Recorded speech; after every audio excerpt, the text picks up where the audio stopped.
말씀은 열왕기상 18장 20절에서 21절, 36절에서 40절입니다.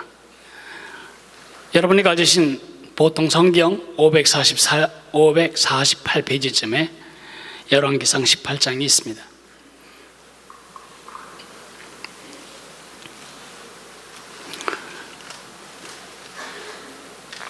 이제 찾으셨으면 저하고 20절, 21절을 같이 읽겠습니다.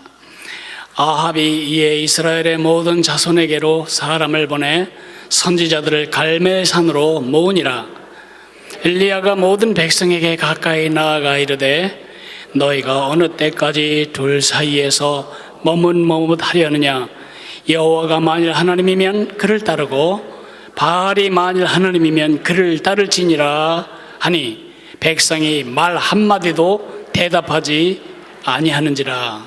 한 장을 넘겨서요 36절부터 40절까지를 같이 읽겠습니다. 저녁 소재 드릴 때에 이르러 선지자 엘리야가 나아가서 말하되 아브라함과 이삭과 이스라엘의 하나님 여호와여, 주께서 이스라엘 중에서 하나님이신 것과 내가 주의 종인 것과 내가 주의 말씀대로 이 모든 일을 행하는 것을 오늘 알게 하옵소서. 여호와여, 내게 응답하옵소서. 내게 응답하옵소서. 이 백성에게 주 여호와는 하나님이신 것과 주는 그들의 마음을 돌이키심을 알게 하옵소서 하매 이에 여호와의 불이 내려서 번제물과 나무와 돌과 흙을 태우고 또 도랑의 물을 핥은지라. 모든 백성이 보고 엎드려 말하되 여호와 그는 하나님이시로다, 여호와 그는 하나님이시로다 하니 엘리야가 그들에게 이르되 바알의 선지자를 잡되 그들 중 하나도 도망하지 못하게 하라 하매 곧 잡은지라. 엘리야가 그들을 기손 시내로 내려다가 거기서 죽이니라. 아멘. 앞에 띄어지는 그림을 잠깐 보실까요?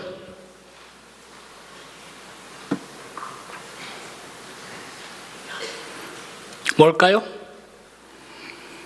머리 묶는 고무줄 같이 보입니다.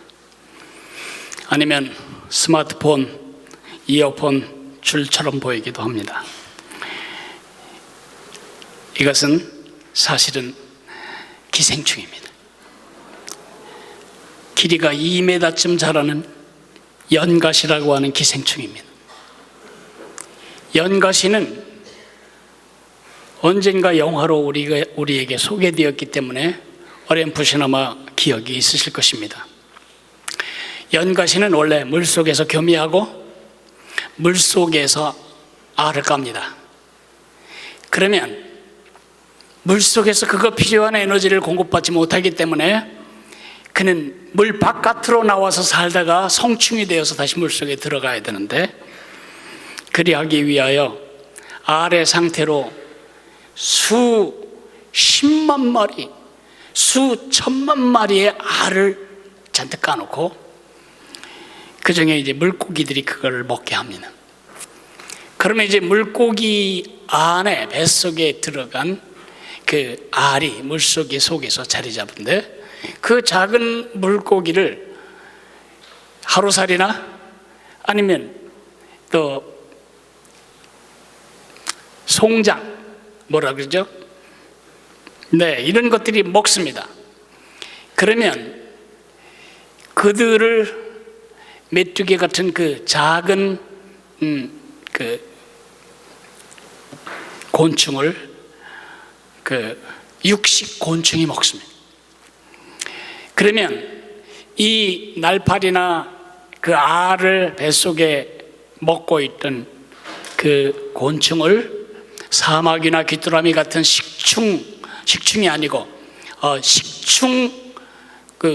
충을 먹는 그러한 곤충을 잡아먹습니다. 그러면 벌써 이 알은 배를 3번이나 갈아탄 거네요.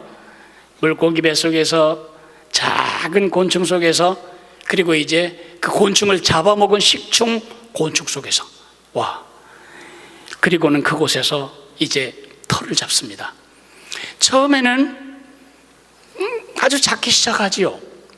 그러나 이 기생충은 그 식충식물의 뱃속을 숙주로 삼아 자기 터전으로 삼아 거기서 2m가 넘는 기생충으로 자랍니다. 근데 참 기가 막힌 것은 이 연가시는 자기가 살고 있는 그 숙주 곤충의 호르몬계를 조작을 해서 신경계의 영향을 컨트롤합니다. 그래서 자기가 이제 다시 물속으로 들어가야 할 때가 되면 사막이나 귀뚜라미 같은 이 곤충을 물가로 조정을 해갑니다. 물속에 빠져 죽게 만듭니다. 시골 사람 분들은 저수지에 아니면 조그마한 시냇가에 날개 가진 날개 곤충들이 종종 빠져 있는 것을 보십니다. 그렇게 빠져 죽으면 항문으로 이 연가시가 바깥으로 기어 나오는 것입니다. 아주 징그럽고 소름 끼치는 이유는 이거 혹시 우리가 먹어서 우리 속에 들어와 가지고 이놈이 우리를 물가에 집어넣거나 그럴까 봐 걱정하는 거, 그가 그 이유 아닙니다. 우리 뱃속에는 알루미늄도 녹이는 강력한 위산이 들어있습니다. 우리 위에서 산을 분비해서 소화하는 동물 속에서는 살아남을 수가 없지요. 그러니까 연가시가 성공할 확률이라고 하는 건 굉장히 낮은 것입니다. 이 연가시 이야기가 징그럽고 소름이 끼치는 이유는 우리에게 해를 끼칠까 봐가 아니고 이것이 사단의 전략이기 때문입니다. 사탄이 하는 짓은 에덴 동산에서나 지금은 아주 똑같습니다. 사탄은 그렇게 창조적이지 않습니다. 그 인류 초창기 시작했던 그 일을 지금도 계속하고 그 목적도 변하지 않았고 그 방법도 전략도 변하지 않았습니다. 이 사단이 사용하는 강력한 2개의 정예 부대가 있습니다. 그 적에 대해서 알아야 합니다. 첫째 적은 우리 속에 있는 죄악된 근성, 성경은 육이라고 부르는 것입니다. 이 육이 우리 속에 잠복해 있습니다. 지금 납작 엎드려 있습니다. 찬양할 동안, 기도할 동안, 예배할 동안 육은 맥을 추지 못합니다. 그러나 이제 집으로 돌아갈 때에 내 뜻대로 안 될 때, 밥 시간을 넘길 때 슬슬 기어 올라오죠. 혼자서 성공할 수 없습니다. 반드시 육은 우리 바깥에 있는 사단의 부대가 일어나는 걸 볼 때 기어 올라옵니다. 그래서 협공을 해서 우리를 죄짓게 만들고 하나님으로부터 멀어지게 만들고 하나님을 등지게 만드는 것입니다. 우리 바깥에 있는 사단의 가장 강력한 주력 부대는 세상입니다. 그래서 성경은 세상을 사랑하지 말라고 말하는 것입니다. 근데 잠깐 세상에 대해서 조금 혼돈스러운 부분이 있습니다. 성경에서 세상이라고 말할 때 3가지 의미를 섞어 쓰고 있습니다. 첫째, 세상은 태초에 하나님이 천지를 창조하시니라 그럴 때 그 천지가 바로 세상입니다. 여러분 집 앞에 피어 있는 그리고 화분에 자라고 있는 화초, 해, 달, 별, 우리가 발딛고 살아가는 이 자연 세계가 세상입니다. 세상이 얼마나 아름다운지요. 세상을 보고 감격하지 않는다면 하나님을 멸시하는 것입니다. 그림 하나가 잘 그려져도 입을 쩍 벌리고 보면서 하나님의 위대한 작품을 보면서 감동이 없다면 하나님 서운하십니다. 이 일본 세상은 우리가 미워하고 멸시해야 할 세상이 아니라 우리가 가꾸고 돌보고 멸종안 되도록 지키고 더 좋은 종으로 발전시키고 더 많이 번성하도록 도와야 할 우리의 사역터입니다. 꽃 한 송이를 봐도 사촌을 보는 듯이 봐야 돼요. 꽃을 만드신 하나님이나 나를 만드신 하나님이 같은 하나님이시기 때문에 꽃을 볼 때 내 친척을 보는 그런 감동으로 보기를 하나님 원하시는 거죠. 1번, 우리가 사랑해야 할 세상입니다. 2번, 하나님이 세상을 이처럼 사랑하사 독생자를 주셨으니 라고 말할 때 그 세상은 하나님을 잃어버린 인간, 인류를 말합니다. 이들도 우리가 사랑해야 합니다. 우리를 그들 곁에 두신 이유는 우리를 세 번째 세상에서 두 번째 세상인 그들을 끄집어내기 위해서예요. 그러니까 세상을 사랑하지 말랬다고 매일 크리스천 미장원 가고 크리스천 가게 가고 크리스천들이 하는 데만 가면 우리는 언제 2번 세상을 만날까요? 2번도 우리가 사랑해야 할 세상입니다. 내가 지금 말한 사단의 예하부대, 강력한 주력부대가 된 것은 3번입니다.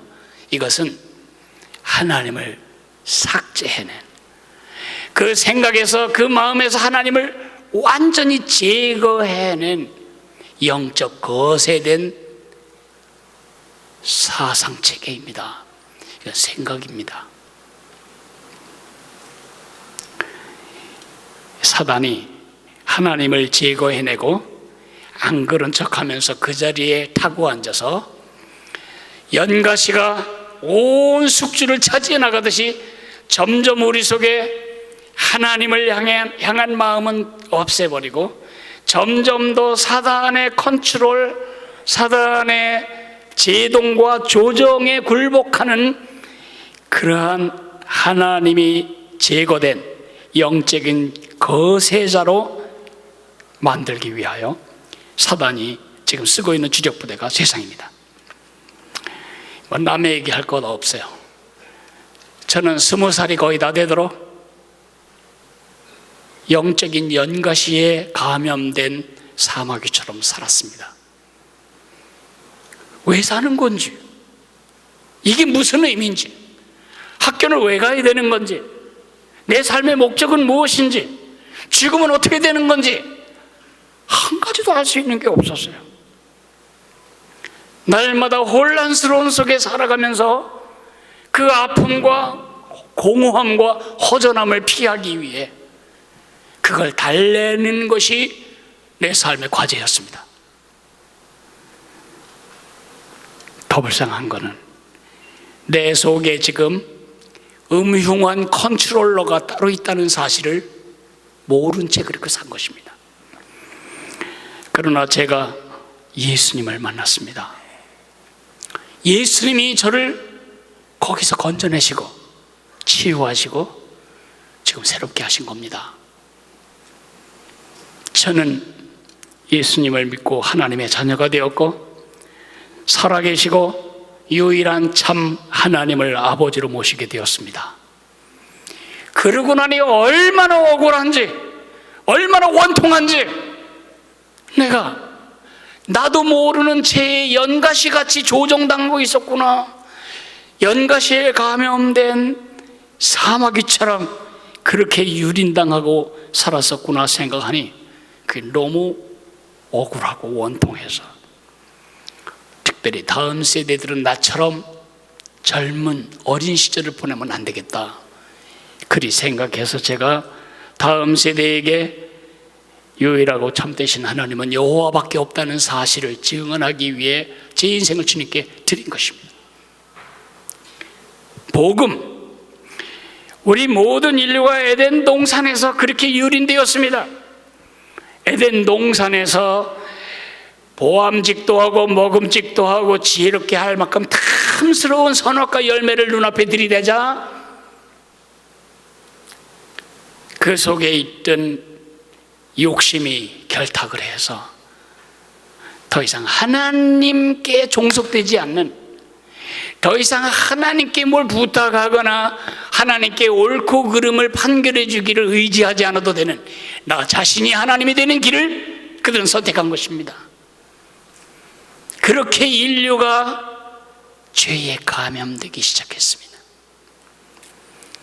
사마귀의 몸 전체를 먹어버린 연가시처럼 이제 인간들은 하나님이 있는지조차 모르는 상태까지 오게 되었습니다. 그렇게 유린당한 우리를 구원하시기 위해 하나님은 회복자로서 그 아들을 보내셨습니다. 예수님이 이 땅에 오셔서 십자가에 죽고 다시 살아나셨습니다. 나는 길이요 진리요 생명이니 나로 말미암지 않고는 아버지께로 올 자가 없느니라. 예수님을 믿을 때 우리가 비로소 알게 되는 게 뭐죠? 우리를 지으신 하나님, 나를 그의 형상대로 지으신 참 하나님은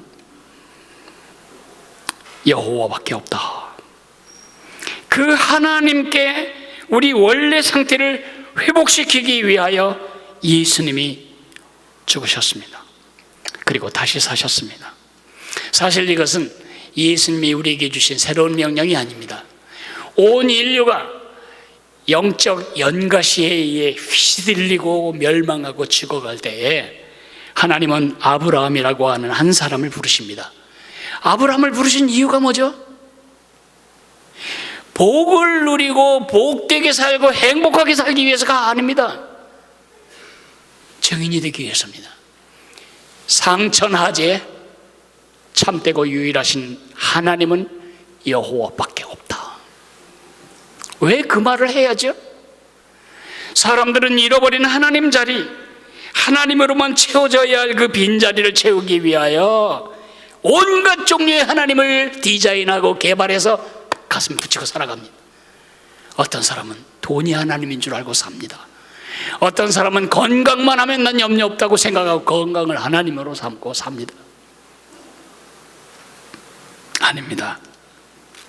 아브라함의 소명은 우리가 의지하고 우리가 섬겨야 할 우리 삶의 목적이자 우리 삶의 근거, 우리 삶의 출발이자 우리 삶의 종착역은 유일하고 참되신 하나님 여호와밖에 없다는 것을 보여주기 위한 것, 그것이 그의 소명이었습니다.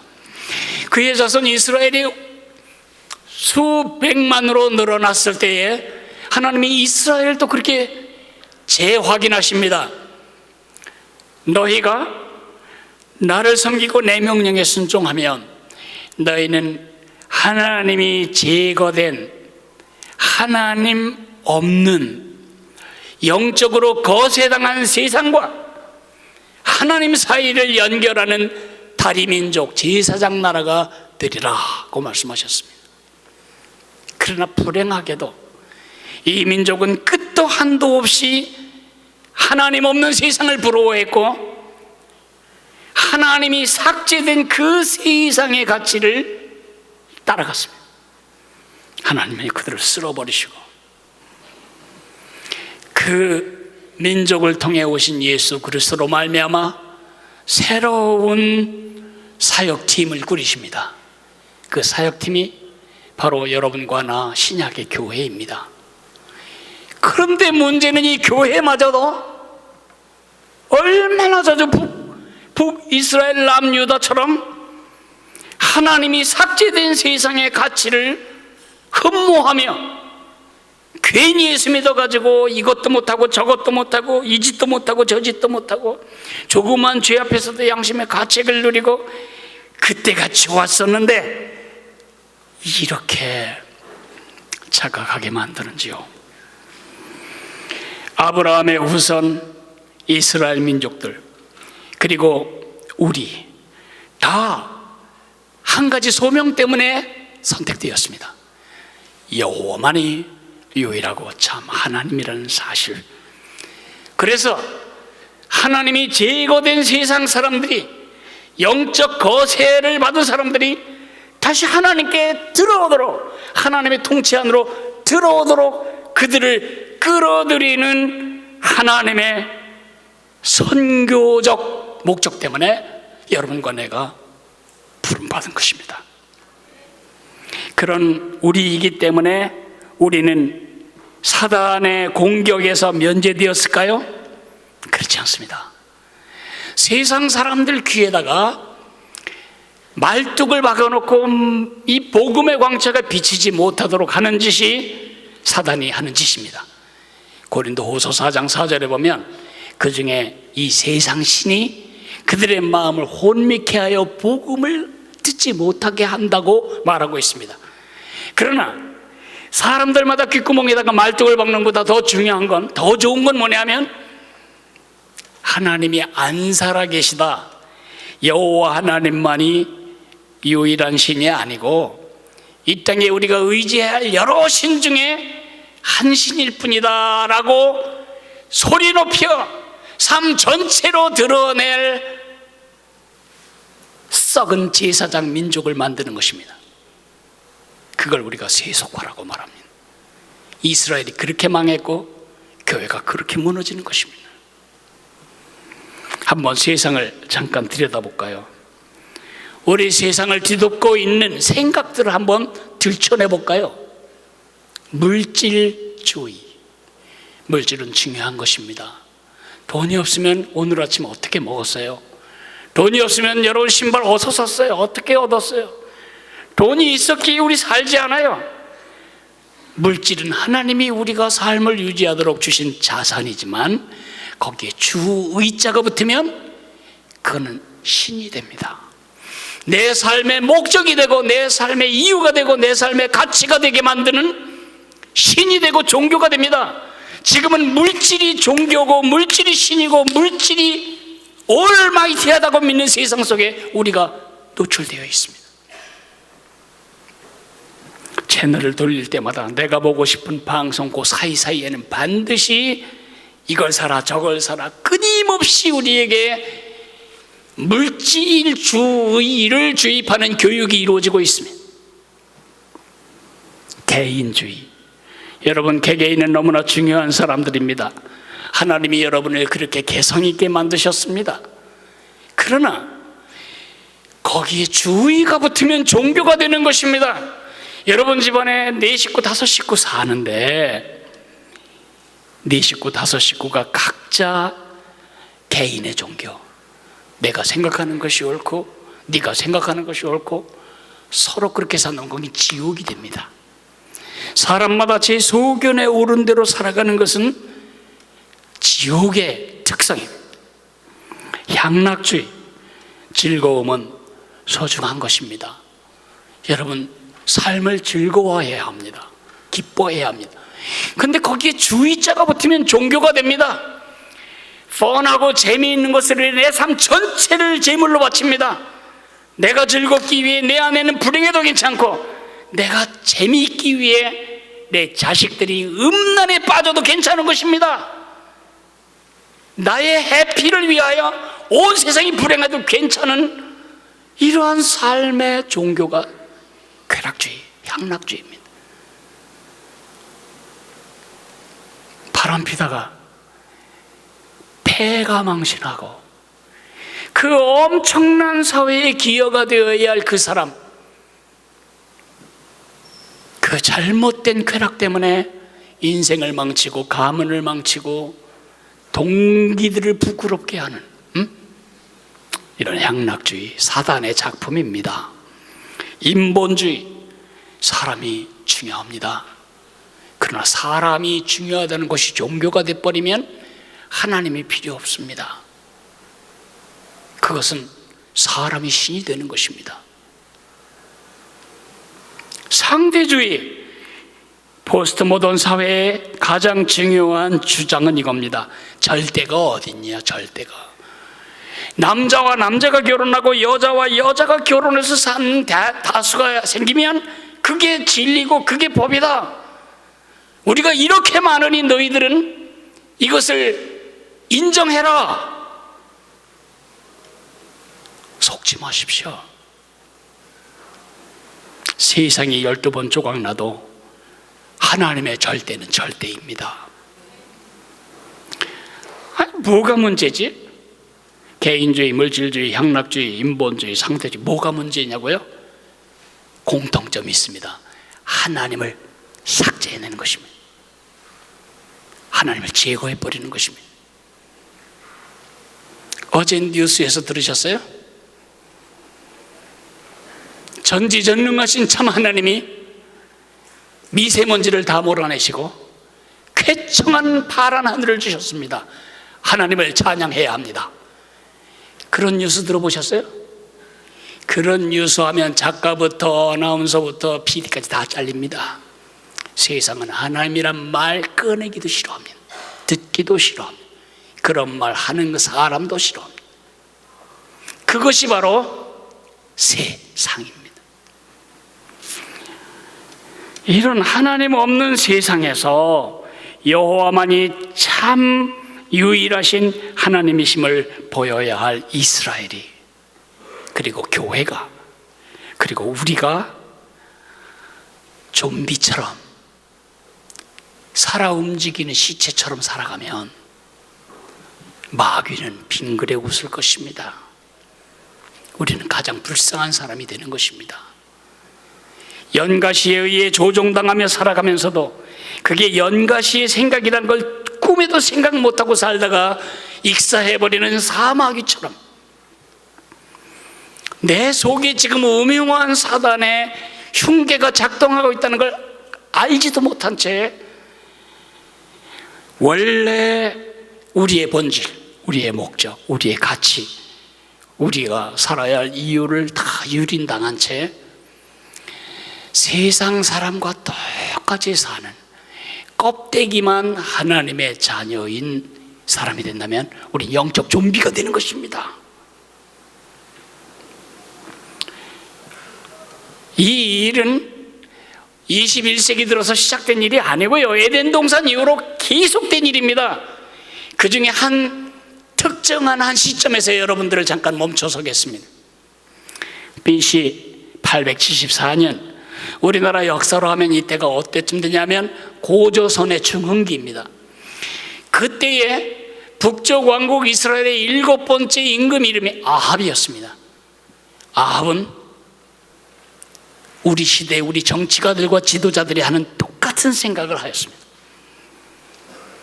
보아라, 돌파구가 없지 않냐.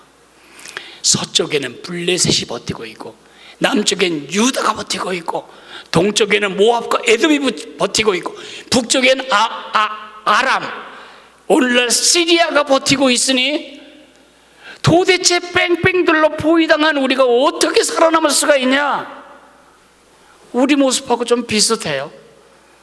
미국 눈치도 못 보고 중국 눈치도 못 보고 지금 일어나지도 못하고 서지도 못하고 좋은 생각이 났어요.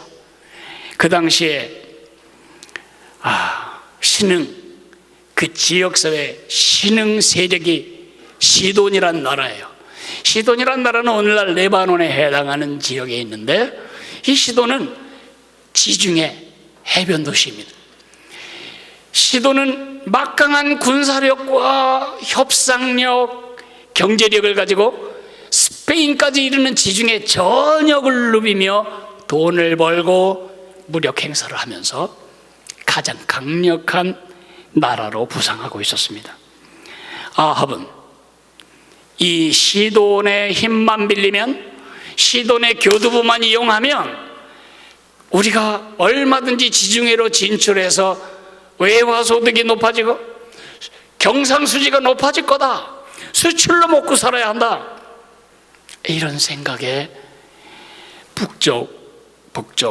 북쪽에 있는 시돈의 왕의 딸 공주 이세벨을 자기 아내로 모십니다. 이것을 정략결혼이라고 하죠. 이세벨이 북쪽 왕국 하나님의 백성 사이에 올 때에 그는 홀몸으로 맨몸으로 오지 않았습니다. 그의 가슴은 바알과 아세라의 이 신, 바알과 아세라의 복음을 이스라엘 백성들에게 전해야 한다라는 선교적 열정을 가지고 옵니다. 말 안 들으면 나 목을 다 베 죽이고 온 이스라엘을 죽여서라도 내가 바알의 왕국을 만들겠다, 이런 잔인성을 가지고 옵니다. 신학자도 데리고 왔을 것이고 바알 신당의 건축 전문가도 데리고 왔을 것입니다. 이스라엘 곳곳에 바알 신전이 세워졌고 이스라엘의 중요한 사거리마다 아세라 신상이 세워졌습니다. 처음엔 그렇게 시작했습니다. 돈이 생겨서 좋았고요, 힘이 생겨서 좋았고요, 평화가 있어서 좋았어요. 그렇게 연가시는 사막 위의 뱃속에 등지를 틀었습니다. 이제 서서히 왕궁에서부터 저 밑에 백성들 의식까지 파고 들어가며 이 연가시가 자기 세력을 키우듯이 백성들의 믿음을 좀먹기 시작합니다. 껍데기만 하나님 백성이지 속은 바알의 백성이 됩니다. 여러분, 한 번도 이스라엘 역사에서 우상숭배라고 말할 때 이거냐 저거냐는 없었습니다. 하나님은 버리고 이제부터는 바알이다, 그런 게 아니에요. 우리로 말하면 불교는 이제 내가 믿었던 불교 유교 이제 버리고 나 이제 하나님만 믿을 거야, 그런 게 아니었고요, 반대입니다. 내게 복을 줄 수 있고 도움이 될 수 있다면 부처님도 마리아도 예수님도 남묘 호랭깨깨도 알라신도 다 괜찮은 거예요. 다 믿는 거예요. 결국 그들이 섬기는 신의 이름은 뭐죠? 사단이죠. 그리고 자기 자신이죠. 아합은 돈과 힘과 평화를 얻었지만 그 결과 그는 절대신을 잃었습니다. 유일하고 참되신 하나님이 아니고 우리를 행복하게 해줄 수 있는 수많은 신 중에 한 신으로 여호와가 전락해버리고 만 것입니다. 저 애굽에서 건져내신 과거의 하나님을 잊으면 안 되지. 그러나 현재의 하나님, 농사 지을 때 가장 중요한 하나님은 비를 내려주는 하나님이어야 해요. 그 비를 내리시는 신이 번개의 신인 바알이고 그 부인이 아세라예요. 저 하늘 꼭대기에서 이 남자 여자 신이 아주 음란한 짓을 해야만, 성적 교접을 해야만 양은 새끼를 베고 염소도 새끼를 베고 곡식은 열매를 맺는 것입니다. 이런 악한 일을 위하여 신전마다 여자 사제들이 일했고, 제사하는 사람들은 그 여자 사제와 하늘의 신들이 감동할 만큼의 음란한 짓을 해야 했습니다. 이런 사회 속에 무슨 정직이 있고 정조가 있고 진실이 있어요? 온 사회가 다 지금 썩어가고 있는 것입니다. 고고학자들이 아라드라고 하는 한 장소에서 신전을 발굴했는데 신전의 지성소에 기가 막힌 모습이 드러났습니다. 단이 2개고 그 향단이 2개예요. 석상이 2개고 향단이 2개. 하나는 여호와를 위하여, 또 하나는 바알을 위하여. 그 마음속에 바알과 아세라, 바알과 하나님을 동등한 위치에 넣는 것입니다. 이건 무슨 뜻이냐면, 전하, 당신의 신을 나의 신으로 모십니다. 우리의 모든 민족은 당신 신의 백성이며 우리는 당신 신에 속해 있습니다.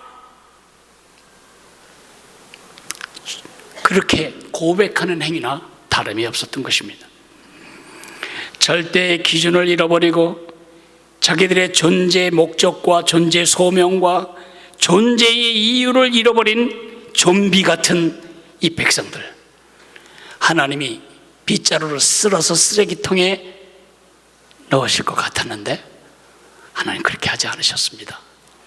하나님은 이들을 건져내시기 위해 엘리야라고 하는 하나님의 사람을 세우십니다.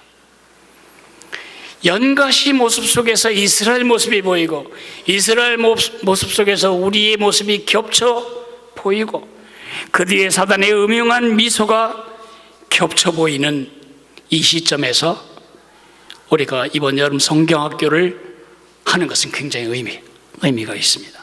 왜냐하면 이것은 이러한 영적 타락, 병든 믿음에서 벗어나는 백신이며 해독제이기 때문에 그렇습니다. 결국 이번 여름 성경학교는 엘리야를 가르치는 것이 아닙니다.